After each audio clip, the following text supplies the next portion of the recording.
While history is full of powerful and influential women who have made positive impacts, today we delve into the dark side.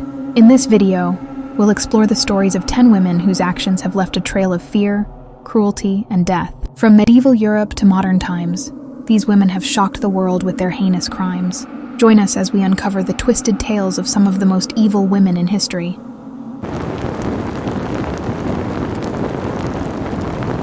Elizabeth Bathory, born on August 7, 1560 in Hungary, is infamous for her alleged crimes, earning her the nickname the Blood Countess.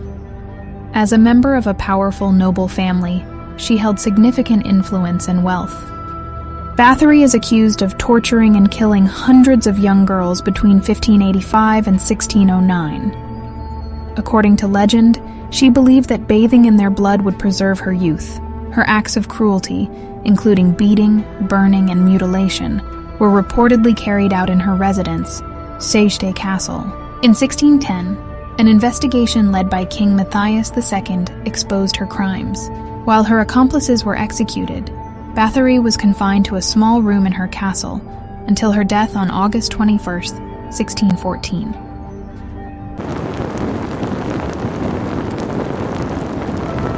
Mary I of England, born on February 18, 1516, was the daughter of King Henry VIII and his first wife, Catherine of Aragon. She ascended to the throne in 1553, becoming the first queen regnant of England. Mary is best known for her attempt to restore Roman Catholicism in England after her father's establishment of the Church of England. Her reign was marked by the Marian persecutions, during which hundreds of Protestants were executed for heresy. These brutal actions earned her the nickname Bloody Mary. Despite her efforts, Mary's reign was short and turbulent. She faced significant opposition, and her policies were largely reversed after her death on November 17, 1558, when her Protestant half-sister, Elizabeth I, succeeded her. Mary's legacy is a complex one, marked by her staunch Catholicism and the violence of her persecutions, which have left a lasting and controversial mark on English history.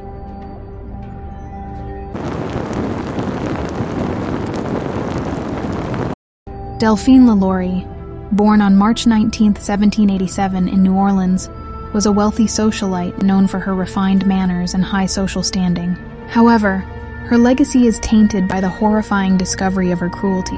In 1834, a fire broke out at her mansion, revealing a hidden attic where enslaved people were found brutally tortured and starved. Witnesses described scenes of unimaginable horror, with victims chained, mutilated, and subjected to inhumane experiments. The public outrage forced LaLaurie to flee New Orleans. She escaped to France, where she lived the rest of her life in relative obscurity. Her mansion, now a historic landmark, is considered one of the most haunted places in New Orleans. Delphine LaLaurie's story remains a chilling reminder of the atrocities committed under the guise of gentility and privilege.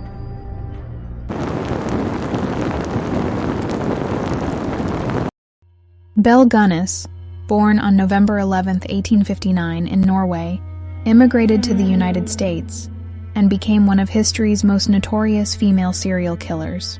Settling in LaPorte, Indiana, she lured wealthy suitors to her farm with promises of marriage.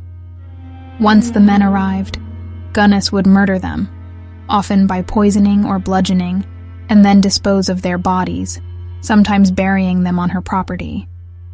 She also collected life insurance payouts from the deaths of her husbands and children, further adding to her wealth. Her farmhouse burned down in 1908, revealing the remains of numerous victims buried around the property. Gunness herself disappeared, leading to speculation that she faked her death to escape capture.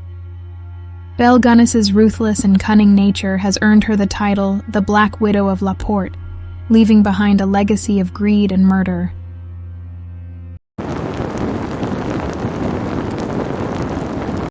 Irma Grese, born on October 7, 1923 in Germany, became one of the most infamous female guards during the Holocaust.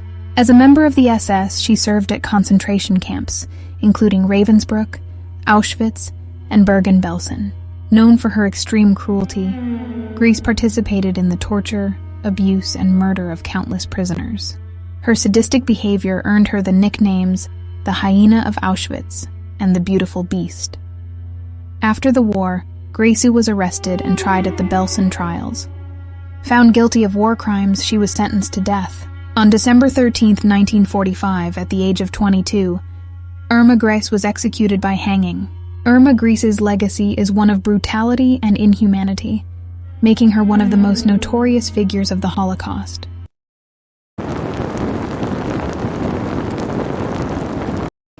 Jiang Qing, born on March 19, 1914, in Shandong, China, rose to power as the wife of Mao Zedong, the leader of the Chinese Communist Party.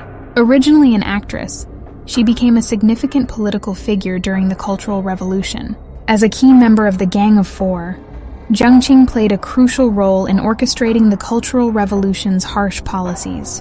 She was responsible for the persecution, imprisonment, and deaths of countless intellectuals, artists, and political opponents.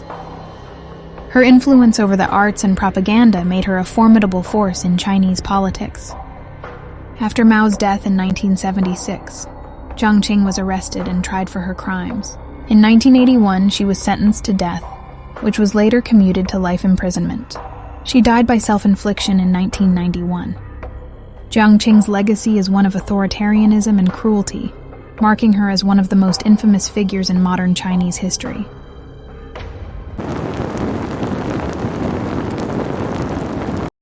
Griselda Blanco, born on February 15, 1943, in Cartagena, Colombia, rose to infamy as one of the most ruthless and powerful drug lords in history. Known as the Black Widow and the Queen of Snow, she was a key figure in the Medellin cartel during the 1970s and 1980s. Blanco was notorious for her violent tactics and involvement in numerous murders, including ordering hits on rivals and associates. She was a pioneer in the snow trade between Colombia and the United States, particularly in Miami, where her operations significantly contributed to the city's drug wars.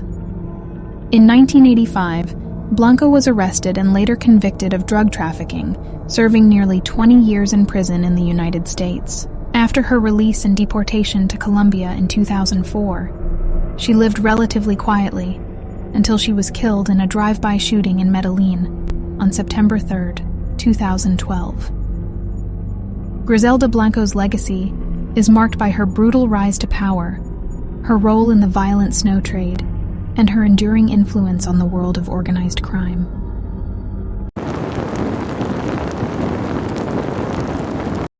Myra Hindley, born on July 23, 1942, in Manchester, England, is infamous for her role in the Moors murders, alongside her partner, Ian Brady. Between 1963 and 1965, the pair lured and killed 5 children and teenagers in and around Manchester. Hindley and Brady would abduct their victims, subject them to horrific abuse, and then murder them, burying their bodies on the desolate Saddleworth Moor. The brutality of their crimes shocked the nation, and Hindley was often seen as the more cold-blooded of the two, due to her meticulous involvement in the planning and execution of the murders. In 1966, Hindley and Brady were arrested and later convicted of multiple murders. Hindley was sentenced to life imprisonment, where she remained until her death on November 15, 2002. Myra Hindley's legacy is one of pure evil, leaving an indelible mark on British criminal history as one of its most reviled killers.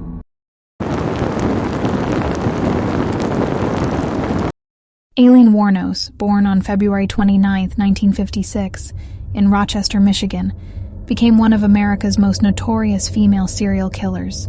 Between 1989 and 1990, Wuornos murdered 7 men in Florida, claiming they had either assaulted or attempted to assault her while she was working as an adult entertainer. Wuornos's method involved shooting her victims at point-blank range.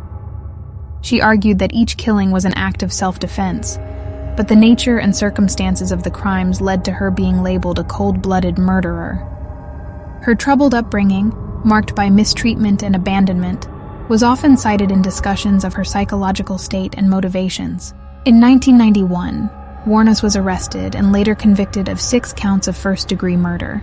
She was sentenced to death and executed by lethal injection on October 9, 2002. I have made peace with my Lord, and I have asked forgiveness.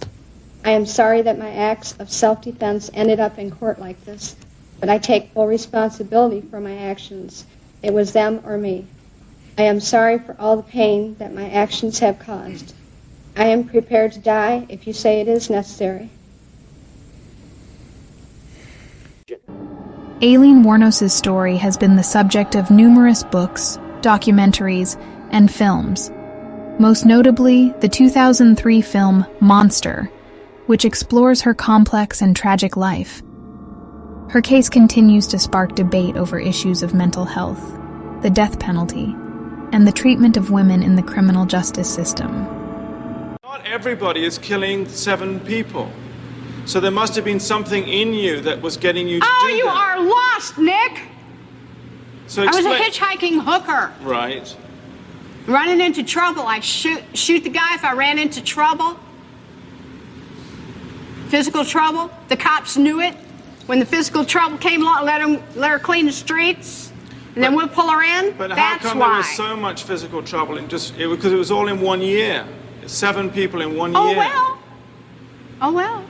But why not say now? Because I'm out of retaliation for taking my life like this and getting rich off it all these years in total pathological lying.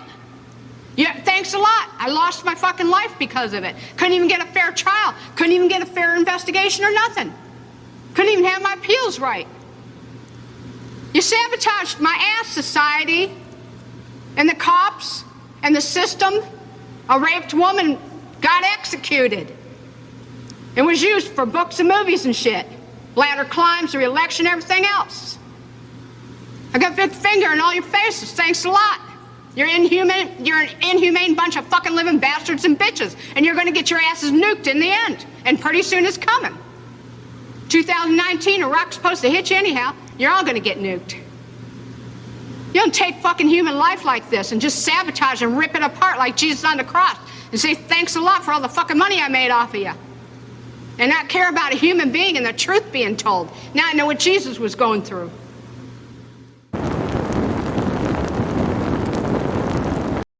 Juana Barraza, born on December 27, 1957, in Hidalgo, Mexico, is known as La Mataviejitas, or the Old Lady Killer. Barraza, a former professional wrestler, committed a series of murders in Mexico City between the late 1990s and early 2000s, targeting elderly women. Barraza would gain the trust of her victims by posing as a government official or social worker, then asphyxiate them using objects such as telephone cords, stethoscopes, or her bare hands. Her crimes were driven by a deep-seated hatred for her mother, who had hurt her during childhood. In 2006, Barraza was arrested and later convicted of 16 counts of murder and aggravated burglary.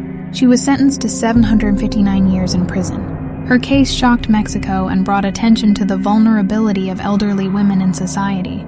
Juana Barraza's actions and the motivations behind them highlight the tragic consequences of abuse and the dark side of human nature. Thank you for joining us on this dark journey through history. The stories of these women remind us of the extremes of human nature and the capacity for both good and evil. If you found this video intriguing, don't forget to like, subscribe, and hit the notification bell to stay updated on all my latest content. Let me know in the comments which story shocked you the most, and if there are other infamous figures you'd like me to cover. Until next time, stay curious and stay safe.